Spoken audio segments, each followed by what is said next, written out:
letu la siku ya leo. Mgeni wetu, karibu uweze kutusomea.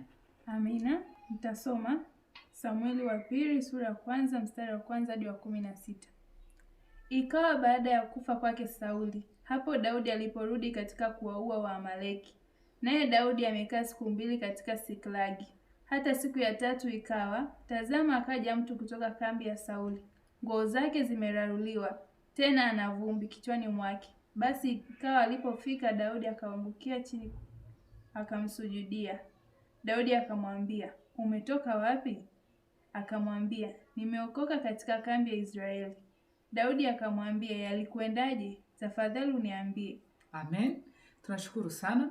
Tunaona baada ya Daudi kutoka katika vita vya Waamaleki, baada ya siku 2 akaja mtu ambaye nguo zake zimechanika, ambaye ana mavumbi kichwani, ambaye hana haraka, amechoka, ana kihemuhemu, ana mihemko.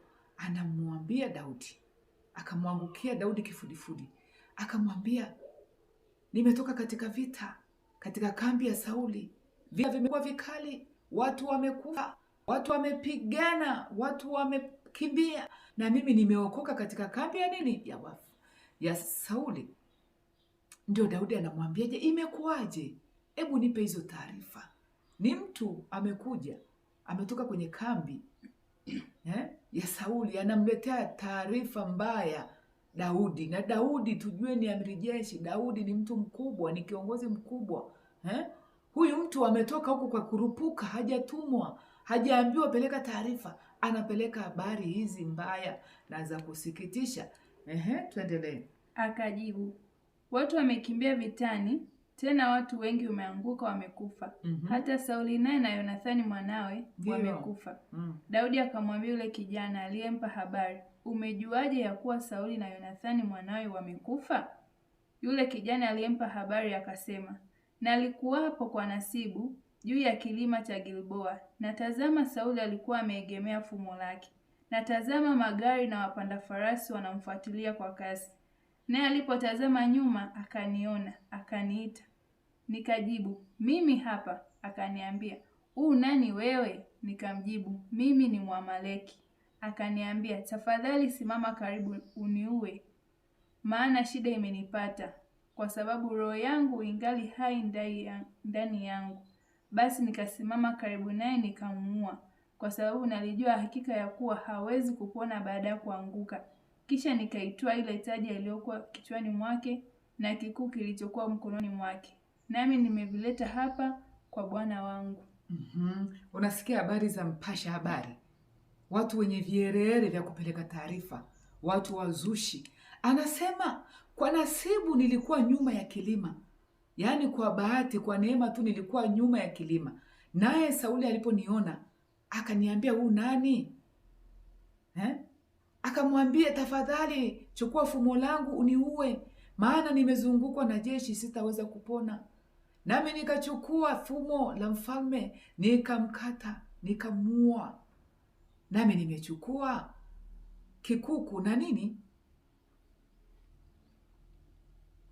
Akachukua kikuku na ile taji ya mfalme, akavileta kwa Daudi. Akamwambia, hivi hapa ni shuhuda kwamba nimevileta, nimemuua mfalme, akidhani kwamba mfalme atapokea hizi habari kwa furaha, kwa sababu adui yake amekufa. Lakini haikuwa hivyo.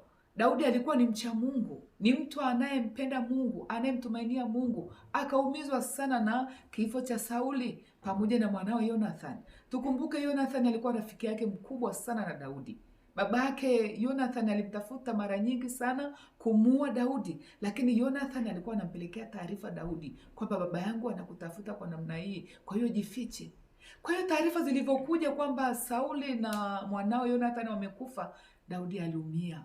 Daudi alichukua nguo zake, akararua, akalia, akaomboleza mbele za Bwana. Kwa nini shujaa umekufa katika hali hii? Kwa hiyo yale mapokeo ya taarifa za misiba yalimhuzunisha Daudi. Huyu mpeleka taarifa, baada ya kupeleka taarifa, Daudi alimwambiaje? Hebu tuendelee. Ndipo Daudi akashika nguo zake akazirarua, na kadhalika watu wote waliokuwa pamoja naye. Wakaomboleza, wakalia, wakafunga hata jioni kwa ajili ya Sauli na kwa ajili ya Yonathani mwanawe na kwa ajili ya watu wa Bwana na kwa ajili ya nyumba ya Israeli, kwa sababu wameanguka kwa upanga. Naye Daudi akamwambia yule kijana aliyempa habari, watoka wapi wewe? Akajibu, mimi ni mwana wa mgeni wa Mwamaleki. Daudi akamwambia, jinsi gani hukuogopa kunyoosha mkono wako umwangamize masihi wa Bwana? Ndipo Daudi akamwita mmoja wa vijana akamwambia, mwendee umwangukie. Basi akampiga hata akafa.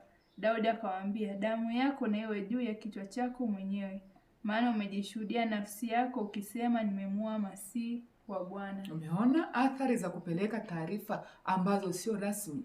Lakini huyu aliyepeleka taarifa hazikuwa za kweli, kwa sababu tukiona Samueli wa pili mlango ule Samueli wa kwanza mlango ule wa 31 mstari wa 4 anasema baada ya Sauli kuona amezungukwa na Wafilisti, alimwambia kijana wake mchukua silaha zake, tafadhali niue. Akachukua fumo lake akamwambia niue, kwa sababu katika hivi vita sitapona. Sitaki kuuawa na hao watu ambao hawajatahiriwa, watu wasiomjua Bwana. Sitaki kufa mikononi mwa adui zangu. Umeona? Kwa hiyo yule kijana mbeba silaha naye akaogopa kumuua masihi wa Bwana. Akasema siwezi. Basi mfalme akachukua lile fumo akaliangukia, nalo likamuua mfalme. Na yule kijana mbeba silaha alivyoona kwamba mfalme amekufa, naye akaangukia katika lile fumo, akafa pamoja na mfalme Sauli. Kwa hiyo hizi taarifa za huyu aliyepeleka kwa Daudi sio za kweli. Hakumuua mfalme. Mfalme alikufa mwenyewe kwa fumo lake mwenyewe pamoja na yule mbeba silaha. Unaona kierere cha kupeleka taarifa ili upate kitu chochote kwa yule unayempelekea taarifa. Matokeo yake ni nini? Alikufa, aliuawa kwa sababu ya taarifa ambazo sio rasmi, lakini za kujitafutia umaarufu.